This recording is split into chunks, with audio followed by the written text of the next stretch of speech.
Have you ever noticed how Japanese children seem so calm and respectful in public? Maybe you've tried timeouts or reward charts, but your child still struggles with listening or respecting boundaries.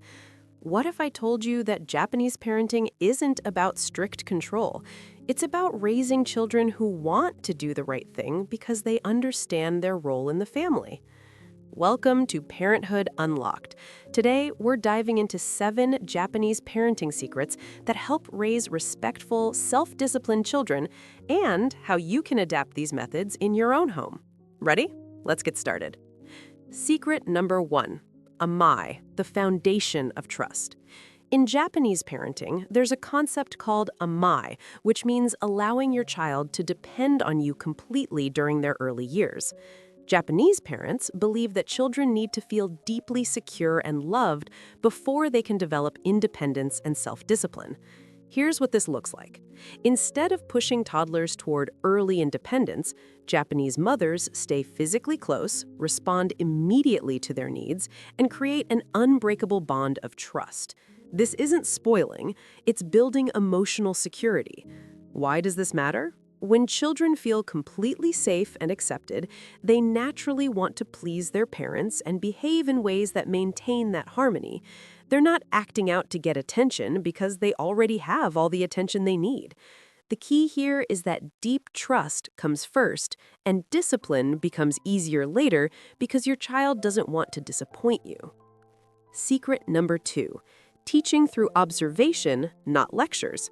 Japanese parents rarely give long explanations or lectures about behavior. Instead, they model the exact behavior they want to see and let children observe and imitate. Here's a real example. If a Japanese mother wants her child to be tidy, she doesn't nag about cleaning up, she simply tidies the space herself while the child watches. She might say quietly, "Let's put these toys back in their home and do it together without making it a battle." Children are natural imitators. When they see you speaking softly, showing respect to others, and taking care of shared spaces, they absorb these behaviors as the normal way to act. This works because kids learn more from what you do than what you say. When you model calmness, respect, and responsibility consistently, your child begins to mirror those qualities naturally, not because they're forced to, but because that's the standard they see every day. Secret number 3, the power of we over I. Japanese culture emphasizes the group over the individual, and this shows up powerfully in parenting. Instead of focusing on what do you want, Japanese parents teach children to think what's best for everyone. Here's how this looks in practice. When a Japanese child wants something that might inconvenience others, parents gently redirect by saying, "Let's think about how this affects our family," or "What would happen if everyone did that?" For example, if a child is being loud in a restaurant, instead of saying, "Stop that right now," a Japanese parent might whisper, "Let's use our quiet voices so everyone can enjoy their meal." This approach works because it teaches empathy and social awareness from an early age. Children learn that their actions have ripples. They affect others. When kids understand they're part of something bigger than themselves, they naturally become more considerate and cooperative. They're not just following rules, they're caring about their community. Secret number 4, natural consequences over punishment. Japanese parents rarely use traditional punishments like timeouts or taking away privileges. Instead, they allow natural consequences to teach the lesson. This means that if a child refuses to wear a jacket on a cool day, a Japanese parent might let them go outside and feel cold, then offer the jacket without saying, "I told you so." If a child breaks a toy by being rough, they experience the disappointment of not having that toy anymore. The parent stays calm and empathetic, saying something like, "That must feel disappointing. What can we learn from this?" There's no anger, no lecture, just allowing reality to be the teacher. This works incredibly well because children connect their choices directly to outcomes without the emotional drama of punishment. They're not resentful toward the parent, they simply learn that actions have consequences. Over time, this builds genuine self-discipline rather than just obedience based on fear of punishment. Secret number 5, responsibility through daily tasks. From a very young age, Japanese children are given real responsibilities. Toddlers help set the table, preschoolers serve lunch to classmates, and elementary students clean their own classrooms without janitors. This isn't about chores as punishment, it's about teaching children that they're capable contributors to their family and community. Japanese parents believe that when children have meaningful roles, they develop pride, competence, and a sense of belonging. Here's a practical example. A 4-year-old might be responsible for watering plants every morning or helping fold small towels. The parent doesn't redo the task perfectly, they accept the child's effort and thank them genuinely. Why does this create respectful kids? Because children who contribute feel valued. They understand their actions matter and help others. This builds self-esteem that comes from being useful, not just from being praised. When kids see themselves as helpers rather than just recipients, they naturally become more responsible and cooperative. Secret number 6, gentle persistence over power struggles. Japanese parents avoid direct confrontation and power struggles.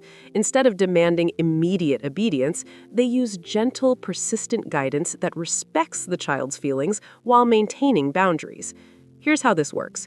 If a child refuses to leave the playground, a Japanese parent won't yell or forcibly drag them away. They might kneel down, acknowledge the feeling, "I know you're having fun and don't want to leave," then gently redirect. "We need to go now, but we can come back tomorrow. Would you like to go down the slide one more time or say goodbye to the swings?" They give the child a moment to process, stay calm, and repeat the expectation as many times as needed without anger. The key is that the boundary never changes, but the delivery stays respectful. This approach works because it doesn't turn every disagreement into a battle. Children feel heard and respected, which reduces resistance. Over time, they learn that boundaries are firm, but their feelings matter, and that cooperation is simply what's expected, not something to fight against. Secret number 7, teaching emotional self-regulation through calmness. Secret number 5, daily responsibilities. Believe that children learn to manage their emotions by experiencing calm, regulated adults, especially during stressful moments. Instead of matching a child's intensity, they become the calm anchor. Here's what this looks like. When a child has a meltdown, a Japanese parent doesn't yell, threaten, or try to immediately fix it. They stay physically close, keep their voice soft and steady, and wait for the storm to pass.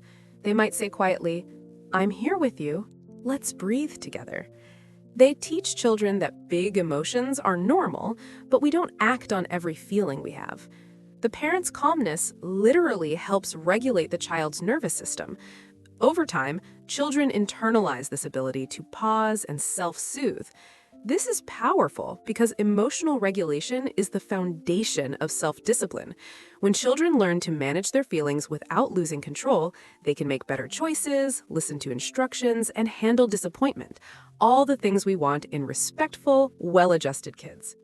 Now that you know these 7 Japanese parenting secrets, let's talk about how you can start applying them in your own home, even if you're not raising your children in Japan.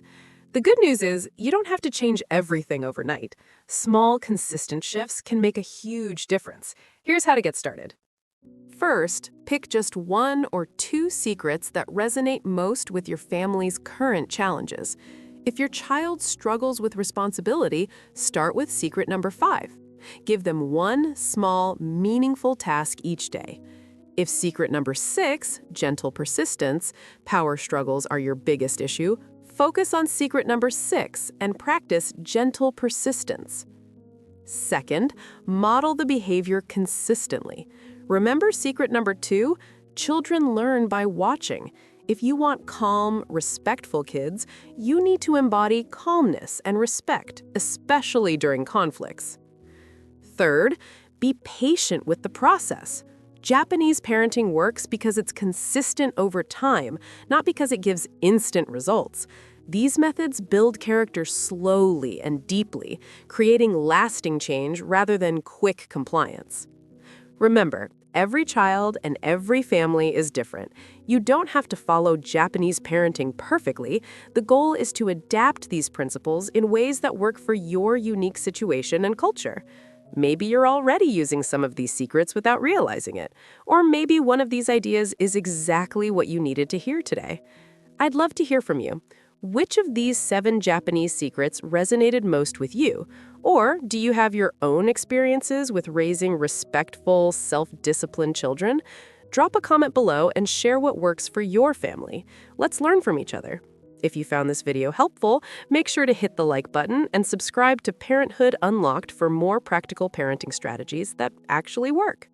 Thanks for watching, and remember, parenting is a journey, not a destination.